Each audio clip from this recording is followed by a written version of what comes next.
Now, with that restoration in mind, this memorial had been falling apart for quite some time, and it was run by the National Park Service, and they just did not have the money to work on it, to do any kind of restoration.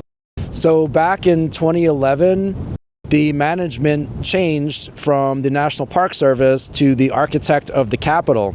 So we've got the Capitol building back there, and basically the body that is in charge of the Capitol is the architect of the Capitol, and they are in charge of the Capitol building itself, all of these grounds here, the Botanic Gardens across the street, and also some other places. And the management changed from this being part of the National Park Service to the architect of the Capitol. And the architect of the Capitol was in much better financial shape. They did have the funds and were able to do a massive renovation on it, so they did. And that's why it looks so amazing today.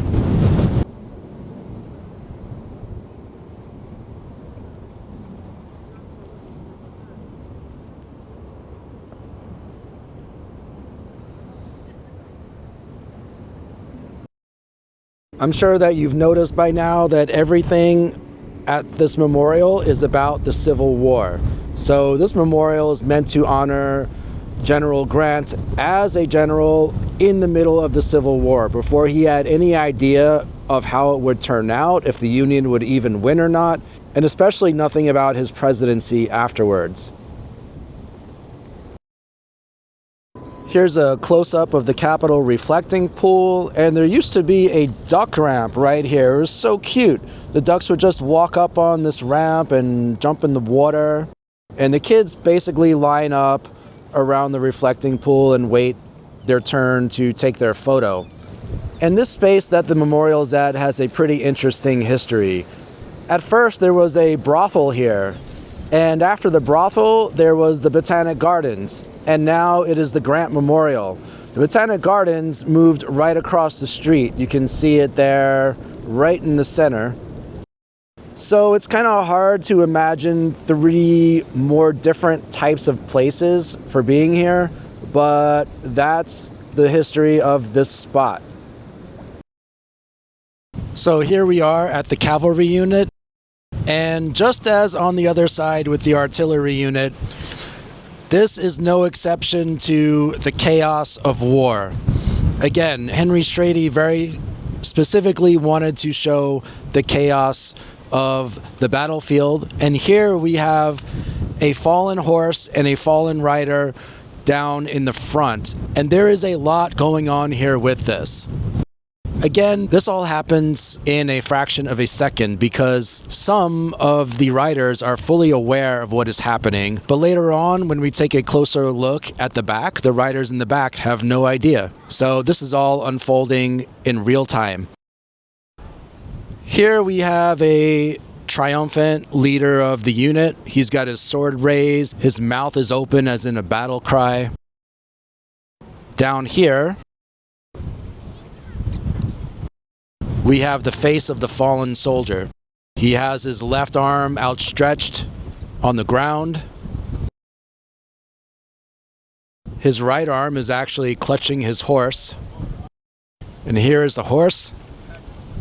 This is already pretty bad, but just imagine what happens a single second later. The horses in the back trample both the horse and the rider. As I mentioned before, Henry Strady used real people as models, and here he used his friends. However, one of these was not one of his friends, and I will show you which one.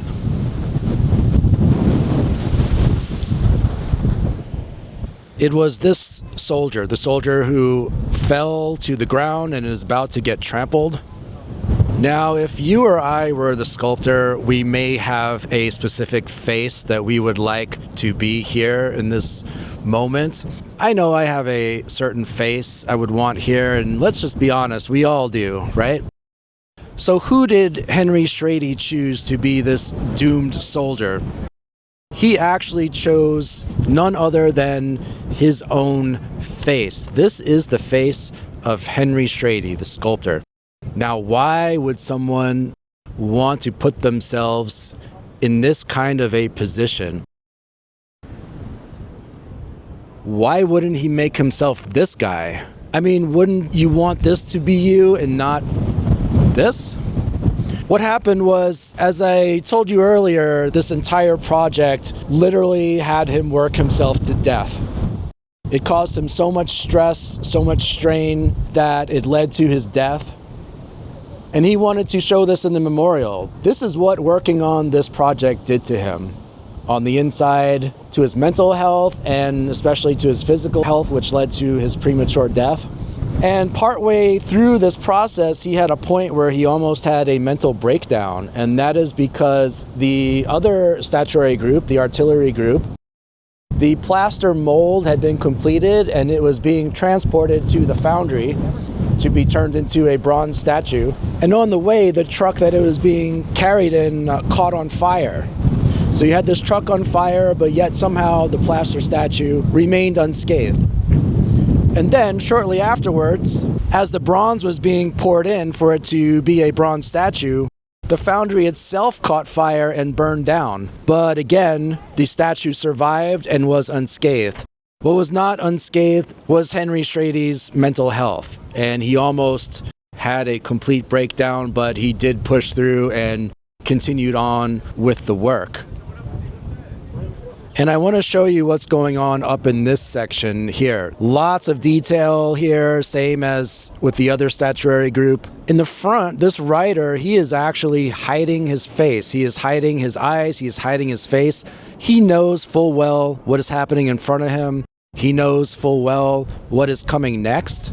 But if we look at the soldier behind him, and if we can see his face, he is clueless. He has no idea that something is about to unfold like this. But a second later, or even half a second later, he will indeed know. And then behind them both, we have the American flag, and you can see the eagle up at the top.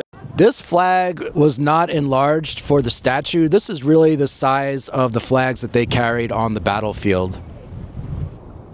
And here is the face of the soldier carrying the flag. And just as we had a rifle that had fallen at the other statuary group, we also have a rifle here. This one seems to be a bit more buried in the mud.